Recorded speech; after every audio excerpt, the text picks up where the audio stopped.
Hello friends, welcome back to my new video lecture. In this lecture, I will talk about one of the very important poems by Nissim Ezekiel, which is prescribed in various Indian universities. The poem is Philosophy. Before I start explaining line by line about the poem, it would be very kind of you that if you can subscribe my YouTube channel if you like the YouTube channel. As you can see in the picture, please subscribe and press the bell icon so that you immediately receive any new video that I upload, you get the notification. Well, when we talk about Nissim Ezekiel, this poem, Philosophy, is one of its kind. If we look into the details of this poem is published in the collection called The Exact Name, which was published in 1965. So let us start understanding the poem line by line. In the first paragraph, let us read the first paragraph. There is a place to which I often go, not by planning to, but by a flow, away from all existence to a cold lucidity whose will is uncontrolled. Here, the mills of God are never slow. So, when Nissim Ezekiel talks about there is a place, now this place which he talks about is not a city or a world, but the place is poet's own imagination. So, there is this poet's own imaginary place to which he would often go, not by planning to, but by a flow. What is this flow he is talking about? Flow here means his thoughts and emotions and imaginations to take him to that place. Away from all existence. Here, existence he means the world and the worldly things of existence to a cold. What does he mean by cold here? By cold he means a place which is very clear.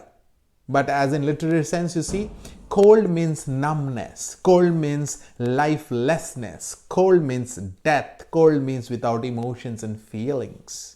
There is lack of warmth of emotions and feelings in a literary sense. So here, cold he can mean a place which is very clear, but without the warmth of human emotions and feelings. Lucidity. Flow of thoughts, where there is flow of thoughts, whose will is uncontrolled. The poet cannot control the thoughts. The poet cannot control it, but it has to go by it. It has to flow with the thought processes. Here, the mills of God. What does he mean by God here? One, God in the literal sense, the creator, and another, God is the creator who creates. And who creates? The mind. So the mind for poetry is also treated as God here. God here also refers to the minds. And what does mill? The mills of God. Mills are its production houses.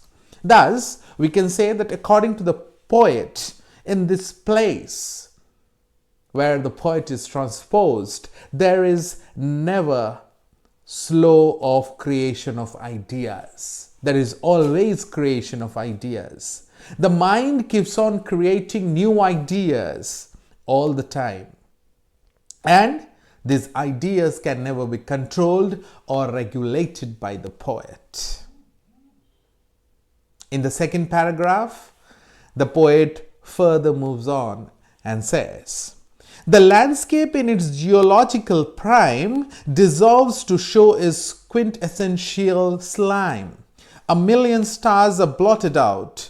I think of each historic passion as a blink that happened to the sad eye of time. What does he mean by this? Let us try to decipher. The landscape in its geological prime. The imaginary place where the poet is taken. The imaginary place where the poet is transposed completely resembles like that of the earth. Dissolves to show is quintessential, perfect, What is slime? Slime is kind of, muddy kind of water. So all these are examples where the poet is trying to establish a similarity between this new imaginary place, which he tries to establish a similarity with that of the earth. A million stars are blotted out, washed away, or vanish away. I think of each historic passion. Here, passion means emotions, but in this particular context, passion means sorrowfulness. As a blink that happened to the sad eye of time. So, what does he mean by this? He says, the thousands of sorrows and griefs of the past appear before the poet in a blink when he is transposed to this particular land, particular imaginary land. Then he moves on and says, but residues of meaning still remain as darkest myths meander through pain towards the final formula of light. I, too, reject this clarity of sight. What cannot be explained, do not explain. Let us try to understand. But residues of meaning still remain as darkest myths meander through the pain. The poet says that in this place where he is transposed, deep in the thoughts, though there is clarity, as it is discussed in paragraph 1, there is clarity, everything is very clear, yet there are some residues which still remain behind, because there are some myths which are dark and which flow through the pain towards the final meaning in philosophy. I too reject this clarity of thought. Before this, towards the final formula of light. Formula of light, final meaning of philosophy. I too reject this clarity of sight. Clarity of sight, we can say the quest for the meaning in philosophy.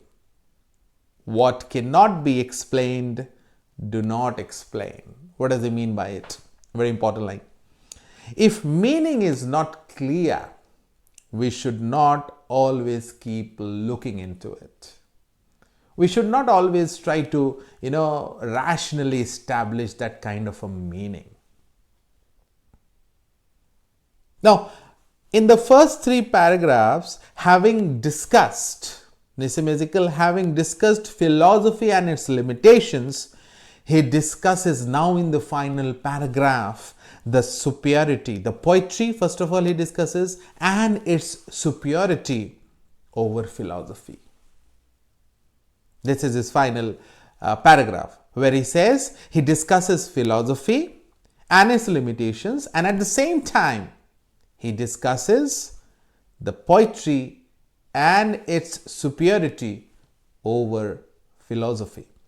And what he says, the mundane language of the senses sings. The mundane language, the common language, the language of the senses tells about everything by itself. It does not rely on clarity like philosophy, rather depends on human feelings. In philosophy, for example, we have a particular section called logic, where there has to be logical, relationships. The poet says, no. Poetry is not logic. Poetry is composed of common languages, which mainly appeal to the senses. The language of the senses, that's what he says, the mundane language of the senses sings. Language of the senses tells us about everything by itself. It does not rely on clarity like philosophy, rather depends on human feelings.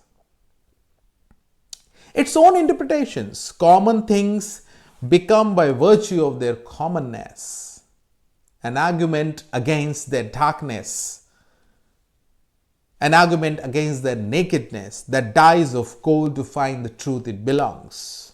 What does he mean by this? He says that common things become common because of human feelings. Common things are common because of human feelings and love for them.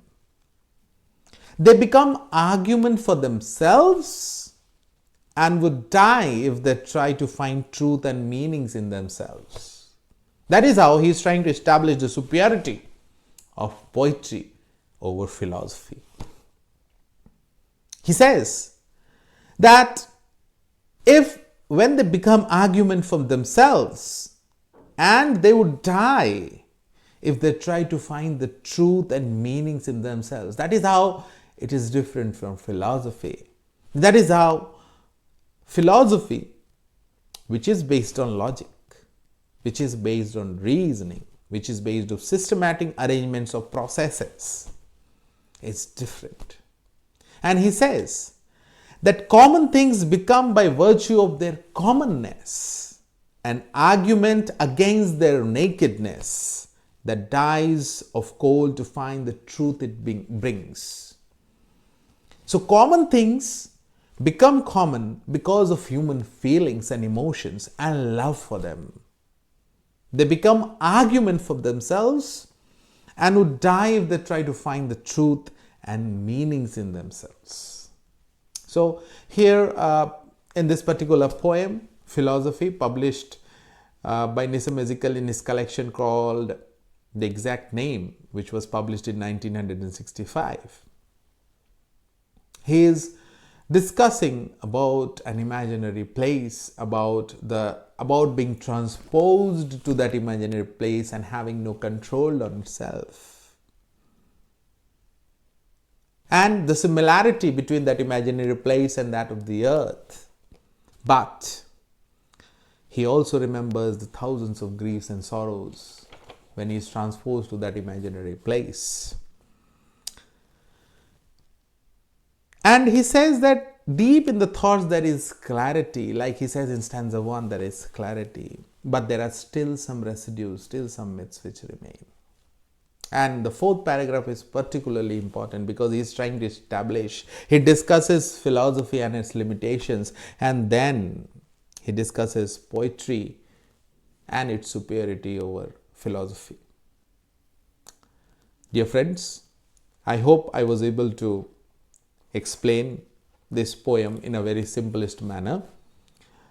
If you want to find more about this poem, please read in details, try to get into the depth of this poem.